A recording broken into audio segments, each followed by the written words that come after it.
Shalom, damai di hati, Bapak Ibu, Saudara yang diberkati dan dikasihi oleh Tuhan kita Yesus Kristus. Jumpa lagi dengan saya, Pendeta Veralina Lahiwu, dalam channel YouTube di saat ini. Saya sangat bersyukur ketika boleh menjumpai saudara-saudara semua lewat media YouTube. Biarlah media ini terus jadi berkat untuk memberkati dan menyertai kehidupan saudara-saudara lewat kebenaran firman Tuhan yang boleh di-share lewat media YouTube ini. Dan saat ini saya akan men-share kebenaran firman Tuhan dari kitab Ulangan pasal 31 ayat 9 hingga ayatnya yang ke-13, di mana bagian firman ini menjadi pembacaan dan perenungan gereja Masehi Injili di Minahasa dari tanggal 9 sampai 15 Februari 2025. Mari kita membaca bagian firman ini secara bersama-sama. Ulangan 31 ayat 9 sampai 13, pembacaan hukum setiap 7 tahun. Lalu Musa menuliskan hukum itu dan memberikannya kepada imam-imam Bani Lewi yang mengangkut tabut perjanjian Tuhan dan kepada semua tua-tua Israel. Musa memerintahkan kepada mereka demikian: pada akhir 7 tahun, pada waktu yang ditetapkan pada tahun penghapusan utang, selama hari raya Pondok Daun, ketika seluruh orang Israel datang menghadap hadirat Tuhan Allahmu di tempat yang dipilihnya, kamu harus membacakan hukum ini di depan seluruh orang Israel. Seluruh bangsa itu berkumpul, laki-laki, perempuan, dan anak-anak, serta pendatang di kotamu, supaya mereka mendengarnya, belajar takut akan Tuhan Allahmu, dan melakukan dengan setia segala perkataan hukum ini. Lalu anak-anak mereka yang tidak mengetahuinya akan mendengarnya dan belajar takut akan Tuhan Allahmu selama kamu hidup di tanah yang akan kamu duduki setelah menyeberangi sungai Yordan. Demikianlah firman Tuhan. Sekali lagi, shalom, damai di hati. Selamat hari Minggu bagi kita semua, saudara-saudara. Semoga kita dalam keadaan yang sehat, kuat, dan diberkati oleh Tuhan. Bapak, Ibu, Saudara, kitab Ulangan yang kita baca ini adalah saat-saat terakhir Musa bersama dengan umat Israel. Ini adalah saat menjelang kematiannya, saat-saat di mana ia akan berpisah dengan umat Israel. Makanya dalam pasal 31 ayat 2 di situ dikatakan, aku sekarang berumur 120 tahun dan tidak dapat memimpin lagi. Juga Tuhan telah berfirman kepadaku, sungai Yordan ini tidak akan kau seberangi. Jadi saudara-saudara yang diberkati Tuhan, ini Musa sudah pada usia yang sangat tua, ya. Dia sudah berumur 120 tahun. Dan dia juga meninggal di usia 120 tahun. Itu ada di pasal 34 ayatnya yang ke-7. Di situ dikatakan Musa berumur 120 tahun ketika dia meninggal. Jadi bagian yang kita baca ini adalah saat di mana Musa sudah akan berpisah dengan umat Israel, karena umat Israel ini akan memasuki tanah Kanaan. Nah, saudara yang diberkati oleh Tuhan kita Yesus Kristus, jadi ini adalah saat terakhir Musa bersama dengan umat Israel. Umat yang dipimpinnya keluar dari Mesir. 40 tahun bersama. 40 tahun ia dipakai Tuhan memimpin umat Israel dan akan berpisah. Bagaimana itu perasaan saudara-saudara, ya? Karena banyak hal yang telah dilewati oleh Musa bersama dengan umat Israel. Ini selama 40 tahun. Ini waktu yang bukan singkat, saudara. Musa memimpin umat Israel pada waktu itu. Dan yang pernah mengalami perpisahan dengan orang yang berpengaruh dalam hidup pasti tahu persis bagaimana rasanya. Apalagi 40 tahun memimpin, ya. memimpin ini bukan di istana, saudara, ya, tapi ini di padang gurun. Memang ada rasa bagaimana tuh siksa, ya, ada rasa bagaimana tuh penderitaan. Semua bataria pa Musa, mau dorang lapar, mau dorang haus, tetap Musa, karena Musa sebagai seorang pemimpin. Makanya saudara yang diberkati Tuhan, ya, saya sangat respect ya terhadap Musa, karena tidak gampang loh memimpin umat Israel yang kita tahu bersama mereka adalah bangsa yang tegar tengkuk, ya, bangsa yang keras kepala, terus ada di padang gurun lagi. Iyo tuh saudara-saudara, ya, kalau keras kepala kok ada di istana mungkin lain dari cerita saudara, ya. Tapi ini ada di padang gurun, kok 40 tahun lama sekali saudara, ya. Kalau lain kage so mundur diri ini mau pimpin bangsa yang keras kepala kok 40 tahun, kage baru 5 tahun so undur saudara, ya. Pelayanan undur diri dari pelayanan, kok kasih masuk surat pengunduran diri. Banyak yang terjadi kan seperti itu, ya. Semoga kita bukan bagian dari itu. Makanya saudara-saudara yang diberkati Tuhan, saya percaya Tuhan kalau pilih orang itu tidak pernah salah, saudara. Karena ketika Tuhan memilih seseorang untuk dipakainya, itu tidak pernah salah. Tuhan telah memilih hambanya yang akan dipakai untuk menjalankan misi yang Tuhan kehendaki. Saudara yang diberkati Tuhan, untung baik Tuhan ada pilih pa Musa, ya. Makanya Musa itu dipilih Tuhan. Tidak salah Tuhan pilih pa Musa, karena dia mampu dan lewati itu padang gurun 40 tahun membawa bangsa Israel ini menuju tanah Kanaan, sekalipun dia tidak masuk di tanah Kanaan. Saudara yang diberkati Tuhan, menjelang kematiannya dia masih peduli dengan bangsa ini. Dia bilang di ayat 6, jangan takut, kasih kuat itu hati, saudara, ya. Sebab Tuhan Allah akan menyertai kamu. Dia tidak akan meninggalkan kamu. Dia terus mengingatkan umat Israel untuk mengandalkan Tuhan. Bukan Musa yang mesti dorang andalkan, tapi Tuhan. Makanya dia bilang jangan takut, ya, karena ada Tuhan sama-sama dengoni. Saudara yang diberkati Tuhan, dan bagian firman yang kita baca saat ini adalah hukum atau perintah yang harus dilakukan umat Israel ketika mereka akan hidup di tanah Kanaan. Saudara, ayat 9 dikatakan, ya, dalam bagian ini bahwa Musa menuliskan hukum Taurat dan memberikan kepada imam-imam Bani Lewi dan para tua-tua Israel. Saudara-saudara yang diberkati Tuhan, Musa memerintahkan kepada mereka untuk membacakan hukum Taurat itu.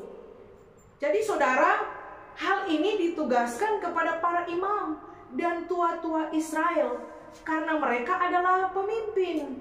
Makanya pemimpin harus melaksanakan tugas dan tanggung jawab yang ada. Jangan jaga abaikan itu tugas dan tanggung jawab. Ini Musa memberi mandat, ya, memberi perintah kepada imam-imam dan tua-tua Israel untuk membacakan hukum Taurat itu pada akhir 7 tahun, pada waktu penghapusan hutang, di mana itu waktu yang telah ditetapkan selama hari raya Pondok Daun. Jadi akhir 7 tahun ini merujuk pada akhir dari siklus 7 tahun yang ditetapkan oleh Allah untuk umat Israel, dan memiliki arti bahwa pertama, akhir dari tahun Sabat. Pada tahun Sabat, tanah harus dibiarkan tidak dikerjakan. Kedua, itu waktu untuk penghapusan hutang. Jadi selama hutang, jadi semua hutang itu harus dihapuskan, saudara. Ini kok terjadi di zaman sekarang, Kang. Memang kok kalau ada utang tunggu 7 tahun kok lunas, saudara, ya. Bapak Ibu Saudara yang diberkati Tuhan, pada waktu itu ditetapkan seperti itu. Jadi orang-orang yang berhutang itu dihapus hutangnya, dan orang yang memberi hutang itu harus menerima dengan kebesaran hati dan bahwa mereka telah melakukan kebaikan. Bayangkan saudara, ya, luar biasa. Dan merayakan hari raya Pondok Daun. Ini merupakan pengucapan syukur atas hasil panen dan untuk mengingat akan perlindungan Tuhan kepada umat Israel selama mereka berada di padang gurun. Itu artinya hari raya Pondok Daun. Nah, saudara yang diberkati Tuhan, baik imam-imam maupun tua-tua Israel, mereka diberikan tugas dan tanggung jawab, kepercayaan untuk membacakan hukum Taurat itu di akhir 7 tahun yang sudah disebutkan tadi. Dikatakan pada saat umat Israel pertama menghadap hadirat Tuhan. Menghadap hadirat Tuhan di mana? Di tempat yang dipilihnya. Pada waktu itu Allah hadir di mana, saudara? Kita tahu bersama Allah hadir di kemah suci, di bait suci. Pada waktu itu tidak sembarang orang menghadap hadirat Tuhan secara langsung, tidak sembarang, saudara. Beda dengan sekarang, kapan saja boleh orang menghadap Tuhan, tetapi ada orang juga yang tidak mau menghadap hadirat Tuhan. Menghadap berarti apa? Bertemu, berjumpa dengan Tuhan. Pertanyaannya, saudara, orang masih jaga berjumpa dengan Tuhan atau nyanda? Ini yang jadi pertanyaan. Masih jaga pi gereja atau nyanda? Masih japi ibadah atau nyanda? Karena ada orang Kristen yang malas ibadah, malas untuk mau berjumpa dengan Tuhan, malas bersekutu, malas pi gereja, malas pi kolom, saudara. Ya, kalau di acara bagoyang banyak, saudara. Nah, ini persoalan. Betapa penting kita menjumpai Tuhan dalam kehidupan kita. Betapa penting kita bertemu dengan Tuhan. Karena saat menghadap hadiratnya, kita membangun persekutuan dengan Dia. Kita membangun hubungan yang kuat dengan Tuhan. Terciptanya relasi yang intim, yang dekat dengan Tuhan. Dan orang yang punya relasi atau hubungan yang kuat dengan Tuhan, spiritualnya pasti baik, rohaninya pasti baik. Dan hanya orang yang spiritualnya baik yang mampu bertahan dalam pergumulan, dalam persoalan, dan di dalam tekanan. Jadi saudara-saudara yang diberkati Tuhan, jangan menjauh dari Tuhan, tapi sebaliknya jumpai Tuhan. Karena Dia sumber segalanya di dalam kehidupan kita. Apapun problem hidup yang kita hadapi hari-hari ini, jumpai Tuhan. Yesus berkata, "Marilah kepadaku semua yang letih, lesu, dan berbeban berat. Aku akan memberi kelegaan kepadamu." Betapa penting dalam kondisi apapun untuk kita menjumpai Tuhan. Sebab Dia sumber pertolongan, sumber segala-galanya di dalam kehidupan kita. Yang kedua, saudara, ayat 12 berkata, "Suruhlah bangsa itu berkumpul, laki-laki, perempuan, anak-anak, serta pendatang di kotamu." Bayangkan, Alkitab mengatakan suruhlah bangsa itu berkumpul. Semua, laki-laki, perempuan, anak-anak, semua harus berkumpul. Di mana? Di kemah suci, tidak terkecuali. Jadi saudara, ini boleh ada yang tak tinggal di rumah, ya, di pondok, di dalam tempat peristirahatan mereka, tidak boleh ada yang tertinggal. Makanya jadi pertanyaan sekarang orang, ya, kalau orang sekarang dan kalau pi gereja, kira-kira nyanda ada yang tak tinggal di rumah, ya. Kalau mau pi gereja, apakah semua ada pigi atau nyanda, saudara? Kalau mau pi acara kawin, ya pasti semua bawa, sampai pembantu bawa. Kalau pi gereja ada tuh jaga tertinggal. Ini jadi persoalan, saudara.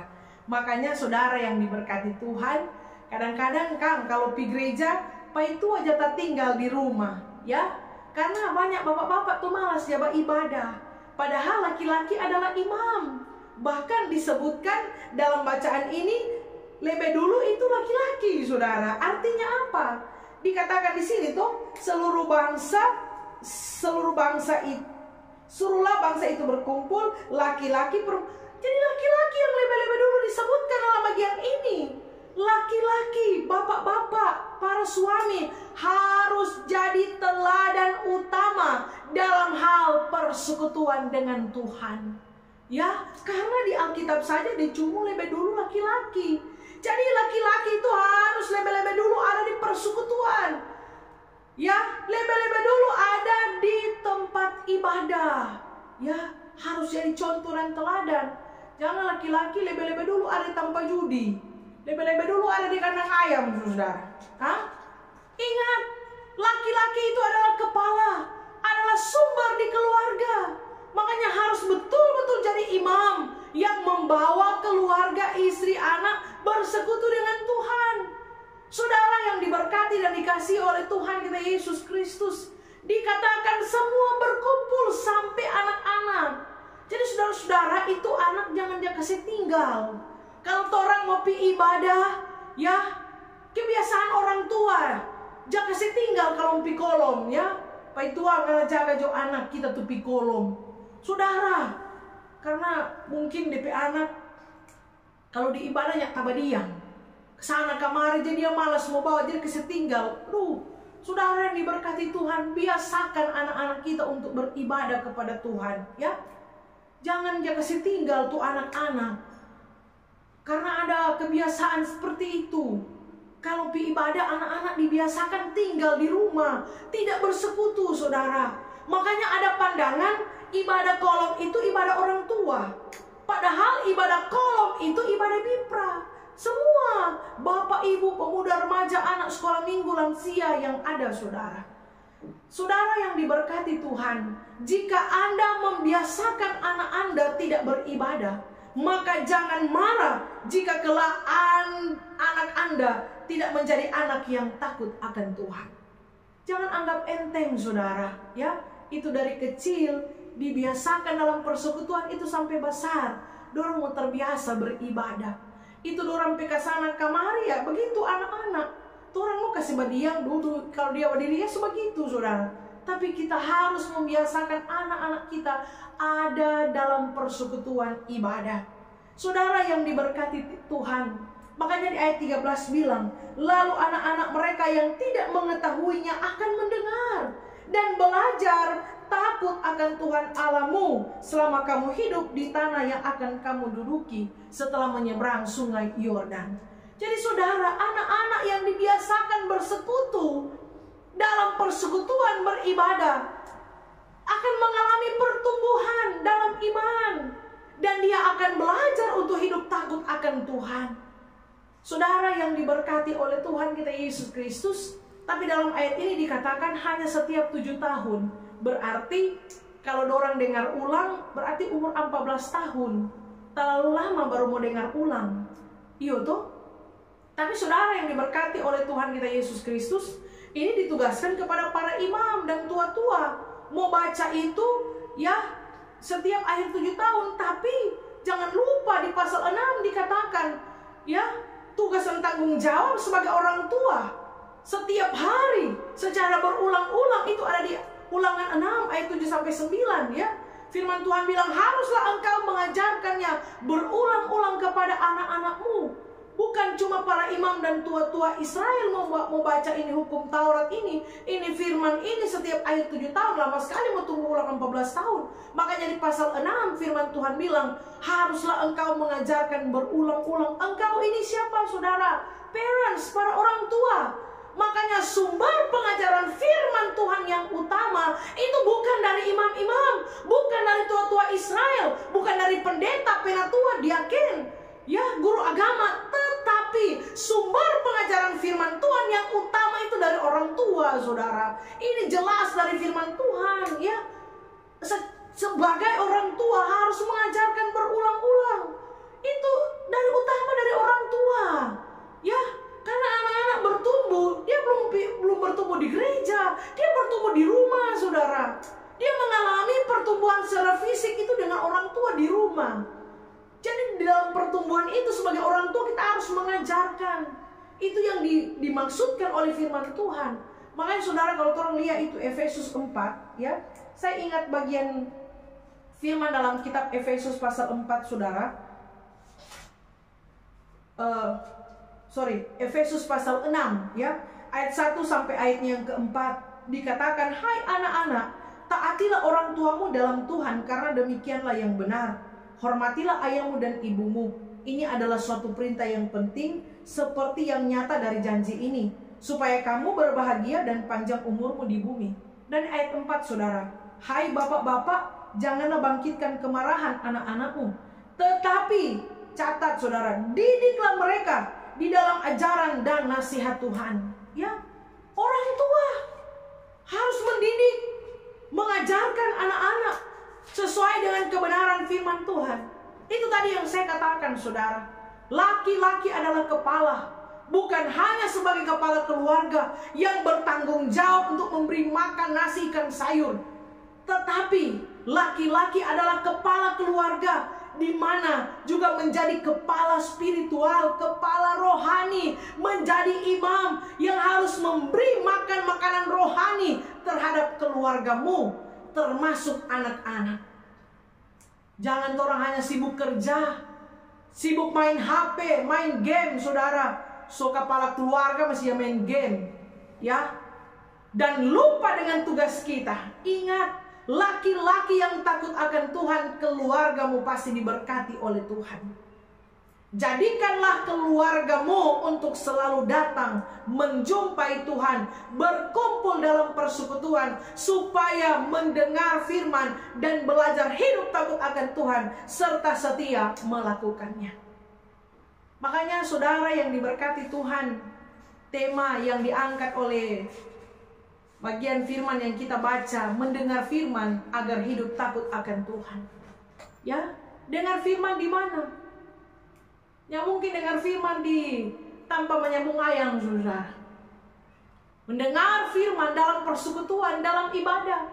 Makanya orang kalau dengar firman, dia mengalami pembaharuan di dalam kehidupannya, dan ia mengerjakan itu dalam kehidupan yang ada. Saudara, orang kalau nyala hidup dengan firman, orang tidak akan hidup takut akan Tuhan. Makanya firman ini pelita, firman ini terang, yang akan menuntun, menyertai, menerangi kehidupan kita. Orang kalau berjalan dengan firman, pasti dia lurus, saudara. Amin. Biarlah kehidupan kita semua akan terus bergantung pada firman Tuhan, supaya kita benar-benar menjadi pribadi-pribadi yang selalu hidup takut akan Tuhan. Amin. Tuhan Yesus memberkati firman-Nya. Amin. Demikianlah saudara-saudara, sampai jumpa kembali dalam seri khotbah selanjutnya. Kiranya Tuhan Yesus memberkati kita semua, dan pakailah hidup ini untuk selalu memuliakan nama Tuhan. Jangan lupa terus dukung channel Pendeta Feralina Lahiwu. Jangan lupa subscribe ya, tekan tombol lonceng, dan tulis komentar-komentar yang baik dan positif serta membangun, dan jangan lupa bagikan video YouTube ini. Tuhan Yesus memberkati kita semua. Shalom, damai di hati.